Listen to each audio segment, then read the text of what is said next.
তোর এই face face কান্না বন্ধ করতো, তোরে না কইছি এই কান্না বন্ধ করতে। আমি তো দেখতাছি না কি তুমি দেখতেছো? তুমি কি দেখতেছো? আমি দেখতেছি না?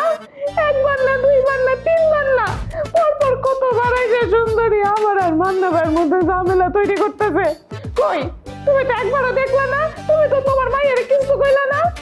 আরে ওরে তো আমি হাতের কাছে পাইতাছি না, ওরে খাই আমি হাতের কাছে পাই আমি, তারপর দেখ আর আমি কি করতেছি।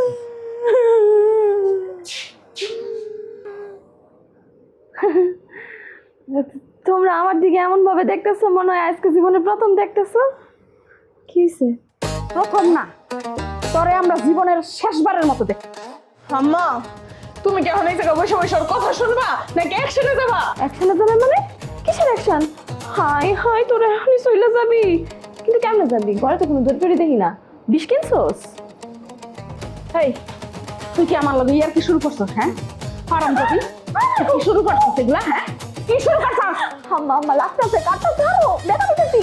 ও তোরে যে এতবার না করছি যে মান্নার সুইটির মাঝখানে যাবি না, তারপরও তুই কেন যাইতাছস? আরে কেন যাইতাছি কথাটা আমারে কইতে দাও, কাটটা ছাড়ো।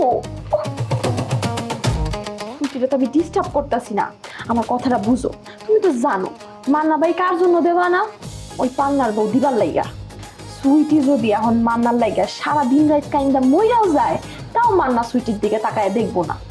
কারণ মান্না ভাই দিবা ভাবির জন্য দেওয়ানা মদিনা হয়ে আছে। এই জন্য কি করতে হইব? সর্বপ্রথম মান্নার মন থেকে দিবা ভাবিরে উড়াই দিতে হইব। একবার যদি দিবার জন্য মান্নার মন নষ্ট হইয়া যায়, তাহলে তো কাম হয়ে গেছে। সেই মনের মধ্যে সুন্দর করে আমাকে সুইটি পয়সা করবো। হিসাব ক্লিয়ার? তারপর কি হইব? বল বল, তুই শেষ কর, আমি শুনতাছি। আম্মা, তুমি আমারে ভুল বুঝতেছো। সারা জীবন তুমি আমারে খালি ভুলি বুঝা গেলা। তোমার বড় মাইয়ারে তুমি চিনো নাই আম্মা। দেখো তোমার ভাই তোমার লগে কি বড় বেইমানিটা করছে, তোমার কি মনে হয় আমার মামুর দিকে আমার জেদ নাই? অবশ্যই জেদ আছে। আমি তাই ভাবতাছি যেমনেই হোক পান্নারে আমি বিয়া কইরা মান্নার লগে আমার ছোট বোনটারে বিয়া দিয়ে দিব। সত্যি কথা কইতাছস তো সুন্দরী? আরে হো আম্মা, তুমি তো জানো এই সুন্দরী কোনোদিন মিছা কথা কয় না। এই যে সুইটে বেগম মান্না ভাইয়ের কাছে যায়া সালমান শাহ শুধু গান না গায়া দিবা ভাবির নামে মাঝে মাঝে দুই চারটে উল্টাপাল্টা কথাও কইস, তাইলে যদি মান্না ভাইয়ের মনটা একটু পাস। ও আবার মনে রাখিস, বেশি উল্টাপাল্টা কথা কইতে যে আবার মান্না ভাইয়ের কাছে সটকানা খাইস না। কি কইছি বুঝছো তোমরা? যাই হোক, আম্মা খাইছো? না। কি কও, এখনো খাও নাই? আচ্ছা কেন, আমি খাওয়ানোর ব্যবস্থা করতেছি, আয় খাইতে। আম্মা, তুমি তো ওই ডাইনিটার কথা শুনে একদম চুপ হয়ে গেছো, কিছু তো কইলা না। শোন, সুন্দরী যেটা কইলো ওর কথা কিন্তু যুক্তি আছে।